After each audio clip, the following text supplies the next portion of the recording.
So, good day po ulit sa part 5 natin. So, ito na po yung sabi ko sa inyo. Tinataka ko na yung papunta ng Aguinaldo Highway.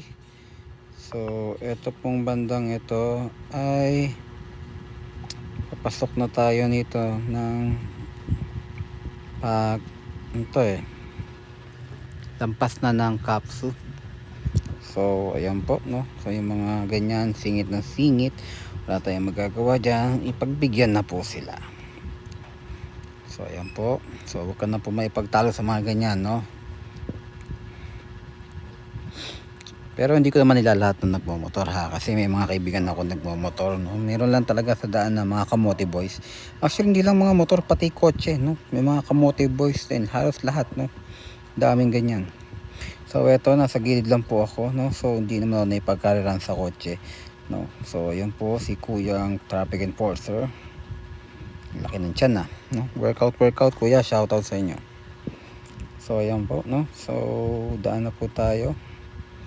So hindi lang po tayo nakikipagkarerahan, no? So medyo traffic na po dito kasi papunta ano to basta pag sa Imus banda punta sa Panueño, paliko na yon, no? So medyo nagkaka-traffic na yan po. Ito niya po yung pagsingit ng mga motor. Shoutout po sa iyo kay yan dakilang kamote, no? Alam mo namang maliit isisingit mo ako porket bike ako, no? Bigla niya lang sisingit. So wag nang patulan ulit, hayaan na lang sila. So kita mo na kung gaano kamote yung mga yan, no? So shout out sa inyo. Okay, so yan na naman po sila, singit na naman po sila ng singit.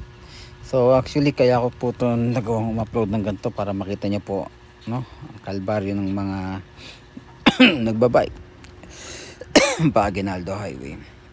So yan po, hindi na ako sumingit, hindi na ako gumalis sa kanila kahit bike ako, no? Na kahit naman kasya ako pero di ko na ginawa dahil bakit? Kita mo blind side yan ng bus. Pag tawahan ka dyan kawawa ka. So ayan po. So ayan na po yung time para makasingit ako. Yung kasi traffic. So nagbigay naman ng daan si Kuya Bas. So salamat.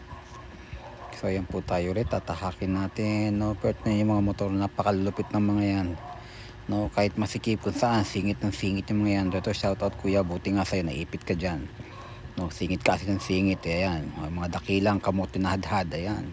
Singit pa din si kuya, no? So saksing saksi ka dito kuya sa video ko, no? Sa mga pagsingit mo, ayan. So ayan, wag mo na po ipilit, kahit kasya ka, kaya mo na lang, no? Diyan ka lang sa gilid. Kasi pag nabangga ka, blind spot ulit ng isang SUV yan. So abangan po ko sa pinakasunod na part nito. So ingat po, God bless.